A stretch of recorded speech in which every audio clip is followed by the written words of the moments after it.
Hi everyone, welcome to Cooking in HD. It's Bart, and today I'm making for you a roasted cherry tomato sauce with bow tie or farfalle noodles. This is actually a really great dish to make if you're pressed for time and need something simple to make, because the bulk of this is just actually mixing a lot of the ingredients that go in here, such as green olives, black olives, some cherry tomatoes, sun-dried tomatoes, onions, and garlic. And you literally roast that in a pan just like this. And it roasts for about an hour or so, and then when it's nearly done, you throw some cooked bow tie pasta in there, mix it all up, and the result is this dish right here, which I've prepared for you.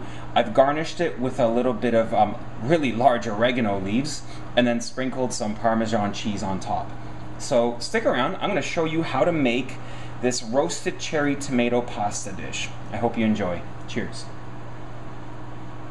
Now the first thing you'll want to do is make sure your oven is preheated to 375 degrees Fahrenheit. Alright, well let me show you what goes into our roasted cherry tomato sauce. Obviously we've got roasted cherry tomatoes, and I've got about 600 grams of those, which is about 1.5 pounds.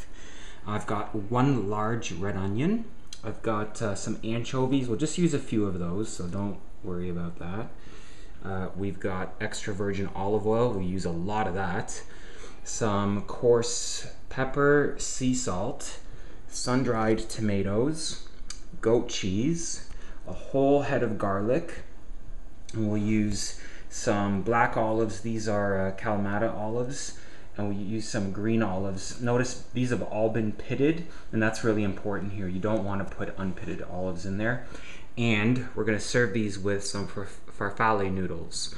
So you'll also need, in addition to what I just showed you, a large roasting pan that you want to make sure that is, first of all, oven safe, and that all of your cherry tomatoes are going to fit inside of that roasting pan.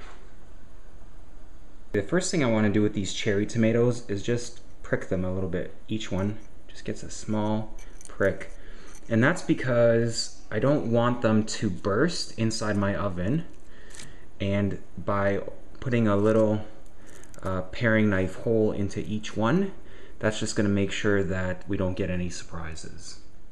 Okay, I forgot to mention at the beginning, you'll want quite a bit of oregano and thyme as well. So I'm going to take these herbs off their stems, and then I'm going to give them a nice fine chop. Okay, so you can see I've got a couple of anchovy fillets here, and I'm just going to give these a fine chop as well.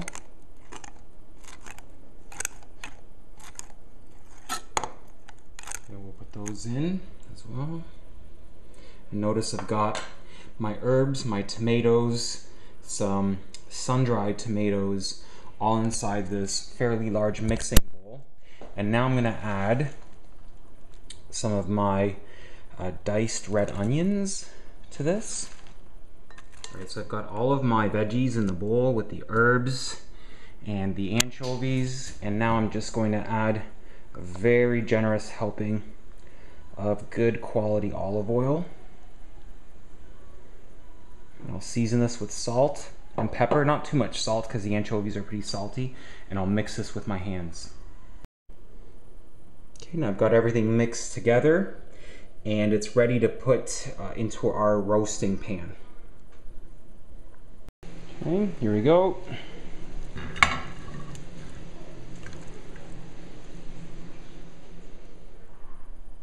All right, notice one thing I haven't done is put my olives in, green or black olives for that matter.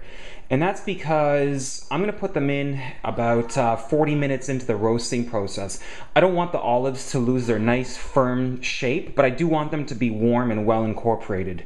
So last thing I need to do now is just to take goat cheese, just pieces like that, and just pinch them off and throw them in to this roasting pan on top. I want the goat cheese to roast up a little bit and get a little bit of heat in them, and they'll start to melt, but they'll also probably pick up a little bit of a crispy crispiness on the outside from the heat. 375 is after all pretty good temperature. So I just want to put these in, and this is going to add some of the heartiness that I want my roasted cherry tomato sauce to have. So just keep doing this until my entire goat cheese pack is used up.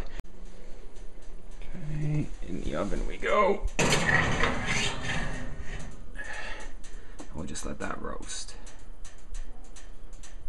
Alright, so these have been in now for about 40 minutes. Let's take a nice look at them here and show you up close. That's nice. The goat cheese is browning and the tomatoes are starting to wither down. This is good. So now what I'm going to do is I'm going to put our green olives and our black olives in.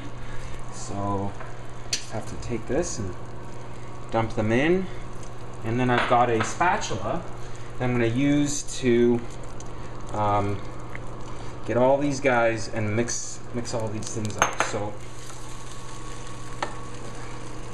okay, terrific. And now I'm going to put this back in for 20 minutes. Alright, so we've been at 1 hour now. I'm going to take this out for you and give you a close-up view. Alright, so these have been in for 1 hour, and I just took them out of the oven right now. And I'm going to toss these with some farfalle pasta, which look like bow ties. I'll give you another look at that right there. And so I'm going to toss the pasta in with this, and we're all set to plate. Right, so here we have our farfalle noodles, and literally what I'm just going to do is take them and pour them over top of my baked pasta here. And then I've got these large sort of mixing spoons, and I'm going to give everything a nice good mix. There. I'm really happy with that. Okay, now I'm just going to plate it up, taste it for you.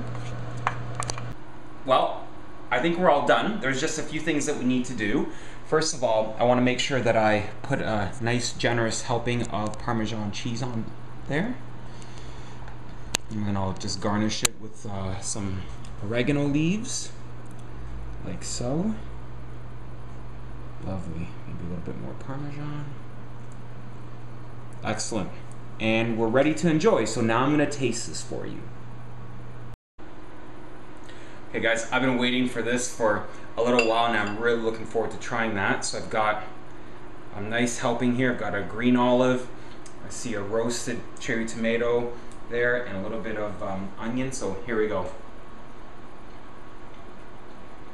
Wow. That's so savory. And you know, the right thing to do was wait until this is almost done to put the olives in, because they maintain some of the body that they have and they don't wilt down or shrivel down. So it was definitely the right call.